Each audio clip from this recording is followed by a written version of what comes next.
Federalist number 28, the same subject continued, by Alexander Hamilton. There may happen cases in which the national government may be necessitated to resort to force, cannot be denied.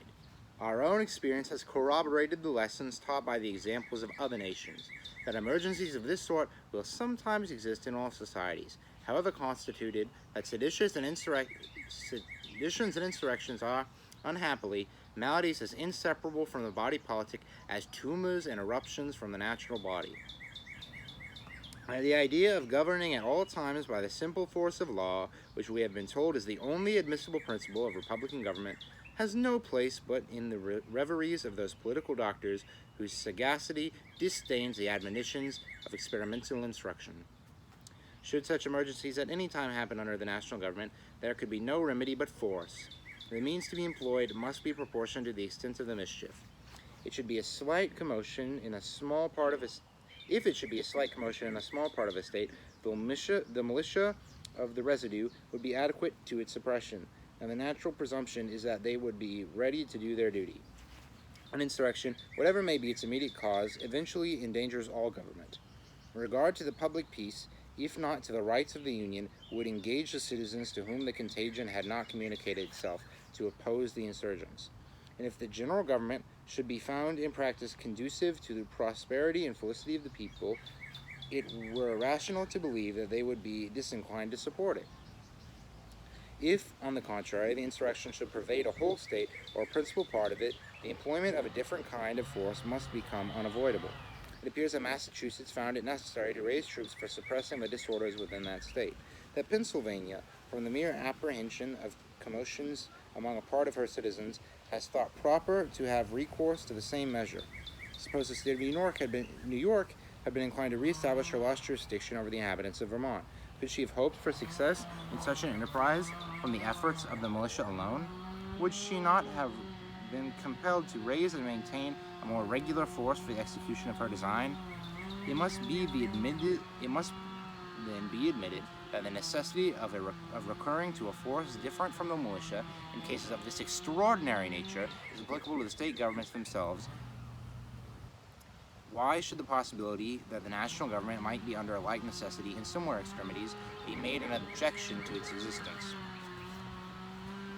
Is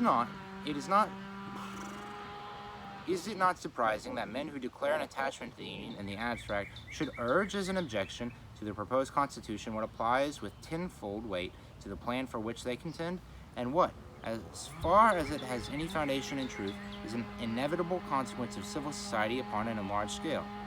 Who would not prefer that possibility to the unceasing agitations and frequent revolutions which are the continual scourges of petty republics? Let us pursue this examination in another light. Suppose, in lieu of one general system, 2 or 3 or even 4 confederacies were to be formed. Would not the same difficulty oppose itself to the operations of either of these confederacies? Would not each of them be exposed to the same casualties, and when these happened, be obliged to have recourse to the same expedients for upholding its authority which are objected to in a government for all the states? Would the militia in this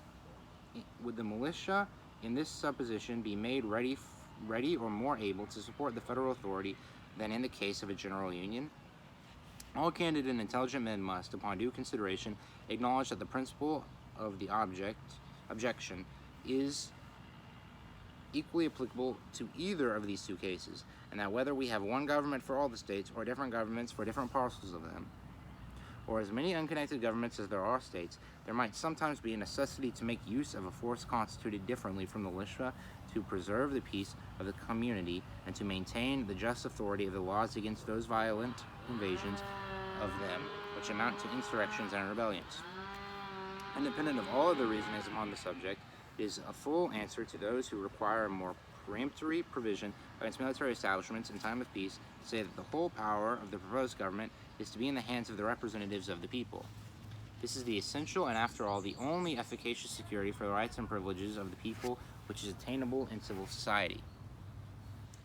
If the representatives of the people betray their constituents, there is then no recourse left but in the exertion of that original right of self-defense which is paramount to all positive forms of government, and which, against the usurpations of the national rulers may be exerted with infinitely better prospect of success than against those of the rulers of an individual state.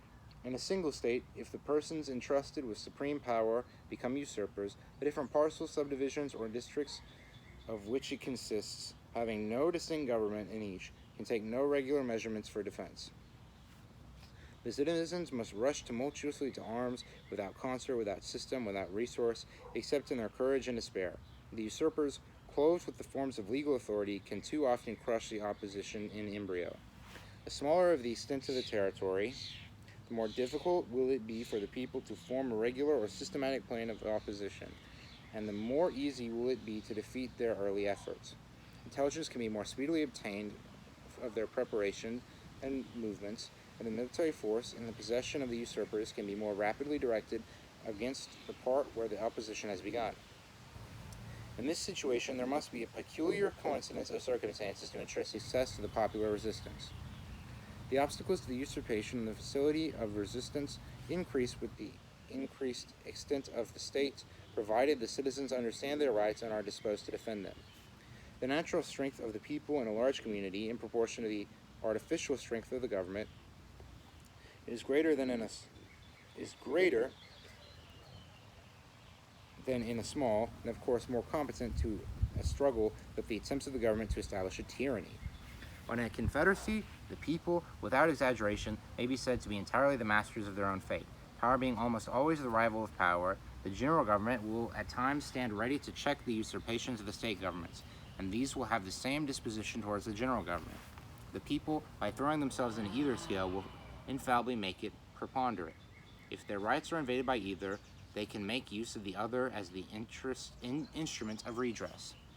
How wise will it be in them, by cherishing the union, to preserve to themselves an advantage which can never be too highly prized. It may safely be received as an axiom in our political system that the state governments will, in all possible contingencies, afford complete security against invasions of the public liberty by the national authority. Projects of usurpation cannot be masked under pretenses so likely to escape the penetration of select bodies of men as of the people at large. The legislatures will have better means of information. They can discover the danger at a distance, and possessing all the organs of civil power and the confidence of the people, they can at once adopt a regular plan of opposition, which they can combine all the resources of the community. They can readily communicate with each other in the different states and unite their common forces for the protection of their common liberty. The great extent of the country is of further security. We have already experienced this utility against the attacks of a foreign power. And it would have precisely the same effect against the enterprise of ambitious rulers in the national councils. If the federal army should be able to quell the resistance of one state, the distant states would be able to make head with fresh forces. The advantages obtained in one place must be abandoned to subdue the opposition in the others. And the moment the part which had been reduced to submission was left to itself, its efforts would be renewed and its resistance revived.